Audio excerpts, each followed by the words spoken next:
ജീവിതത്തിൽ സമൃദ്ധി നിറയ്ക്കാൻ വേണ്ടിയിട്ട് ഒരു വേദമന്ത്രം, അതാണ് ഇന്ന് നമ്മൾ ചർച്ചയ്ക്ക് എടുക്കുന്ന മന്ത്രം.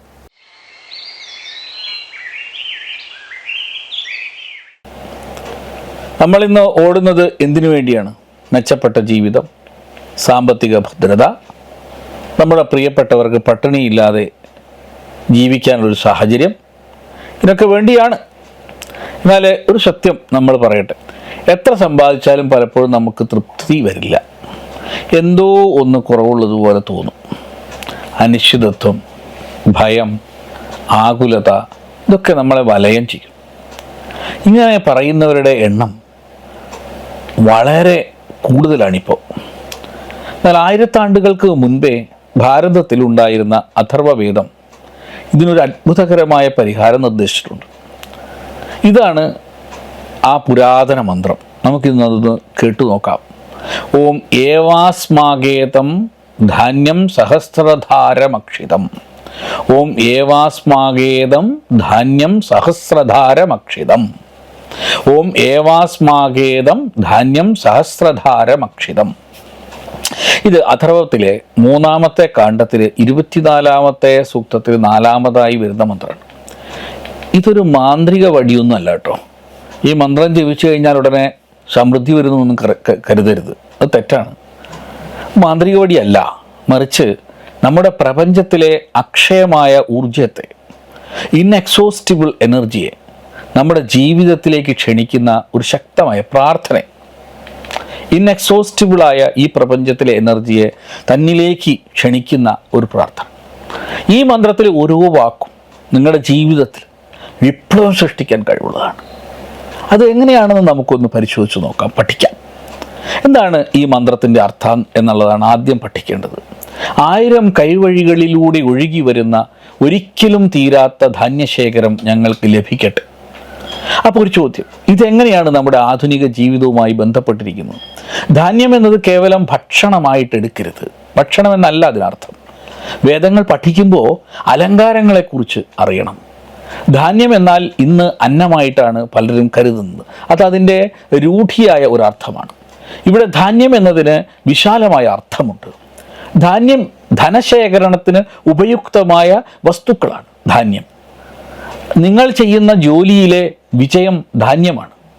ബിസിനസ് അവസരങ്ങൾ ധാന്യമാണ്. പുതിയ സാധ്യതകൾ ധാന്യമാണ്. മാനസിക സമാധാനവും ആരോഗ്യവും ധാന്യമാണ്. കുടുംബത്തിലെ സന്തോഷവും ഐശ്വര്യവും ധാന്യങ്ങളാണ്. ഇതെല്ലാം ധാന്യങ്ങളാണ്. ഈ ധാന്യങ്ങൾ ശേഖരിക്കാനുള്ള ഉപദേശമാണ് വേദമന്ത്രത്തിൽ തന്നിരിക്കുന്നത്.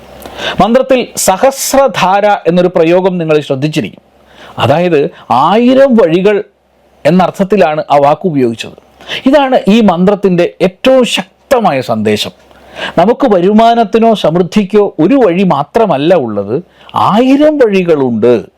ഒരു വഴി അടഞ്ഞാലും 999 വഴികൾ തുറന്നിരിക്കുന്നു എന്ന പോസിറ്റീവ് ചിന്താഗതിയാണ് ഈ ഒരൊറ്റ വാക്കുകൊണ്ട് വേദം വ്യക്തമാക്കുന്നത്. വേദം അങ്ങനെയാണ്. വേദത്തിലെ ഓരോ മന്ത്രത്തിനും നിരവധിയായ അർത്ഥതലങ്ങളാണ്. അതിനെക്കുറിച്ച് അതുകൊണ്ടാണ് ഋഷിമാര് മാമുനിമാരും ഒക്കെ വാഴ്ത്തി പാടിയത്. ആ 999 വഴികൾ കാണാനാണ് നമുക്ക് കണ്ണ് വേണ്ടത്. ഇതേ മന്ത്രത്തിലെ മറ്റൊരു വാക്കാണ് അക്ഷിതം. ഒരിക്കലും തീരാത്തത് എന്നാണ് ആ വാക്കിൻ്റെ അർത്ഥം. അക്ഷിതം. നമ്മുടെ പ്രപഞ്ചത്തിലെ ഊർജം അനന്തമാണെന്ന് നമ്മൾ ആദ്യം മനസ്സിലാക്കണം. അത് നശിക്കുന്നില്ല, രൂപാന്തരപ്പെടുക മാത്രമാണ് ചെയ്യുന്നത് എന്ന തത്വമൊക്കെ നിങ്ങൾ സ്കൂളിൽ പഠിച്ചിരിക്കും. ഈ അനന്തമായ സമൃദ്ധി നമുക്ക് ലഭ്യമാണെന്ന് ഈ മന്ത്രം നമ്മളെ ഒന്ന് ഓർമ്മപ്പെടുത്തുന്നു. പക്ഷേ തിരിച്ചറിയാതെ അല്പപരിശ്രമം ചെയ്ത ശേഷം പലരും ശ്രമം ഉപേക്ഷിക്കും. ഇനി നമുക്ക് ഈ മന്ത്രത്തിൻ്റെ പ്രായോഗിക പ്രസക്തി എന്താണെന്ന് നമുക്കൊന്ന് പഠിച്ചു നോക്കാം. ഈ മന്ത്രം എങ്ങനെയൊക്കെയാണ് നമ്മെ സഹായിക്കുന്നതെന്നാണ് ആദ്യം നമ്മൾ ചിന്തിക്കേണ്ടത്. ഇതിൽ പ്രധാനമായത് പല എപ്പിസോഡിലും ഞാൻ പറഞ്ഞ സ്കാഴ്സിറ്റി മൈൻഡ് സെറ്റിൽ നിന്ന് എബണ്ടൻസ് മൈൻഡ് സെറ്റിലേക്ക് മാറുക എന്നത് തന്നെയാണ്. എൻ്റെ വിദേശത്തുള്ള ഗൾഫിലുള്ള പലരും ശിഷ്യന്മാർ എന്നോട് ചോദിക്കാറുണ്ട്, എനിക്ക് പ്രത്യേകിച്ച് കഴിവൊന്നുമില്ല, മറ്റുള്ളവരൊക്കെ എന്നേക്കാൾ മികച്ചവരാണ്, ഗൾഫിലൊക്കെ ജോലി നഷ്ടപ്പെട്ടാൽ നാട്ടിൽ വന്നിട്ട് ഇനിയിപ്പോൾ എന്താ ചെയ്യാൻ പറ്റുക? ഇവിടെ സഹസ്രധാര മന്ത്രം നമ്മെ പഠിപ്പിക്കുന്നത് എന്താണെന്ന് നോക്കൂ. സാധ്യതകൾ അനന്തമാണെന്നാണ്. ഒരു വാതിലടഞ്ഞാൽ 1000 വാതിലുകൾ തുറക്കാൻ കാത്തിരിക്കുന്നുണ്ട്. പക്ഷെ അത് കണ്ടെത്തുക എന്ന് പറയുന്ന ഒരു പ്രയത്നമാണ്. അതൊരു പ്രധാനപ്പെട്ട കാര്യമാണ്, നമ്മൾ തന്നെ ചെയ്യേണ്ടതുമാണ്. രണ്ടാമത്തെ എന്താണ്? ഫിനാൻഷ്യൽ റെസിലിയൻസ് ആണ്, അഥവാ സാമ്പത്തികമായ ഉറപ്പ് നേടലാണ്. ഒരു വരുമാന മാർഗത്തെ മാത്രം നമ്മൾ ആശ്രയിക്കരുത്. പല വഴികളിലൂടെ സമൃദ്ധി സൃഷ്ടിക്കാനുള്ള ഒരു ശ്രമം നമ്മൾ നടത്തണമെന്നാണ് ഈ മന്ത്രം നമ്മെ പ്രോത്സാഹിപ്പിക്കുന്നത്. മൂന്നാമത്തെ പ്രധാനമായ കാര്യം ഓപ്പർച്യൂണിറ്റി റെക്കഗ്നിഷനാണ്. അവസരങ്ങൾ കാണാനുള്ള കണ്ണുണ്ടാവുക, അത് വളരെ പ്രധാനമാണ്. നമ്മുടെ കണ്ണുകൾ എപ്പോഴും പുതിയ സാധ്യതകൾക്കായി തുറന്നിരിക്കുമ്പോൾ അവസരങ്ങൾ നമ്മളിലേക്ക് സ്വാഭാവികമായിട്ട് ഒഴുകി വരും. നാലാമത്തേത് സ്ട്രെസ് റിലീഫ് അഥവാ മാനസിക സമ്മർദ്ദം കുറയ്ക്കലാണ്.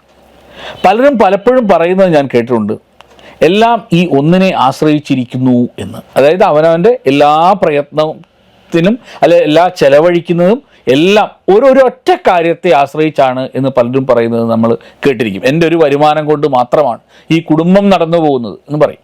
എന്നാൽ ഈ ചിന്ത നമ്മളെ പേടിപ്പിക്കുന്ന ഒന്നുകൂടിയാണ്. പകരം പല വഴികളുണ്ട് എന്ന ബോധം സമാധാനം തരുമ്പോൾ ഒരു വഴി മാത്രമേ ഉള്ളൂ, അതടഞ്ഞു പോയാൽ എന്താവും സ്ഥിതി എന്നാലോചിക്കുന്നത് ഭയത്തെ ജനിപ്പിക്കുന്നതാണ്. ഈ സഹസ്രധാര മന്ത്രം കേവലം സാമ്പത്തിക നേട്ടത്തിനപ്പുറം നമ്മുടെ ജീവിതത്തോടുള്ള കാഴ്ചപ്പാട് തന്നെ മാറ്റിമറിക്കാൻ സഹായിക്കുന്ന ഒന്നാണ്.